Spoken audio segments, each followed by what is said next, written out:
j'encadre le 1. Maintenant, lorsque le quotient ici, il est égal à 0, on arrête l'opération ici. Et maintenant, on reprend ça comme ça. On relie comme ça. Les couleurs là. Donc, on fait la lecture comme ça. Du bas vers le haut. Donc, ce que j'ai encadré là, je vais les reprendre. Ici, j'ai mis 1. Donc, on aura ici 1. Ici, j'ai mis 0. On aura 0. Après, on a 1. Après, j'ai 1. Après, j'ai 0. Donc, 22 dans la base 10 est égal à ça dans la base 2. Vous voyez bien que j'ai retrouvé celui-là. Celui d'en haut là. Quand on veut l'amener dans la base, quand on quitte la base binaire, on trouve ça. C'est-à-dire on met avec les puissances.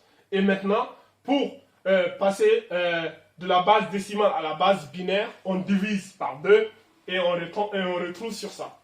Est-ce que vous avez compris ça? Donc, j'espère que c'est clair. Je m'écarte pour que vous voyez un peu l'opération. Donc, j'ai remonté, machin. Ça, si c'est bien compris, c'est déjà très bien. C'est déjà très bien même. Donc, après, vous pouvez faire des calculs. Hein. Je vous donne juste un exemple simple. Dans la base binaire, si vous voulez calculer, par exemple, on a par exemple 1, 0, 1, 0. Et je mets ici plus. Ici, par exemple, 0, 1, 0. Non, je ne vais pas faire ça. Je vais faire ceci. 1, 0. Par exemple, si on a cette opération-là, et on vous dit de calculer ça, dans la base, là on est dans la base binaire, dans la base 2. Donner le résultat dans la base 2. C'est comme dans la base décimale.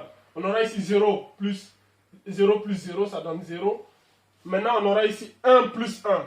1 plus 1, on va trouver 2. Mais puisqu'on est dans la base binaire, 2 n'existe pas. Vous vous rappelez tout à l'heure quand j'avais fait 9 plus 1 là, j'avais dit quoi? Égal à 10. Mais 10 n'existe pas dans la base décimale. Donc on met ici 0 et on retient le 1. Et maintenant on fait 1 plus 0, on a 1. En gros, c'est cette opération qui a été faite au fait, dans la base décimale. Mais en classe de CP2, on ne vous enseigne pas cela. Vous voyez? On vous dit seulement 9 plus 1 égale à 10, c'est faux. 9 plus 1 égale à 0 et on retient 1 et on aura 1 plus 0 et on trouve 10. Ici aussi c'est pareil. On a 1 plus 1 égale à 2. Puisque 2 ça correspond à 10 ici. On va mettre ici 0 et on va retenir le 1 en haut ici. Donc ici on aura 1 plus 0 qui est 0. 1 plus 1 égale à 2. Et comme 2 c'est le plus grand, on ne peut pas mettre 2. Donc on met encore 0 et on retient le 1. Est-ce que vous voyez?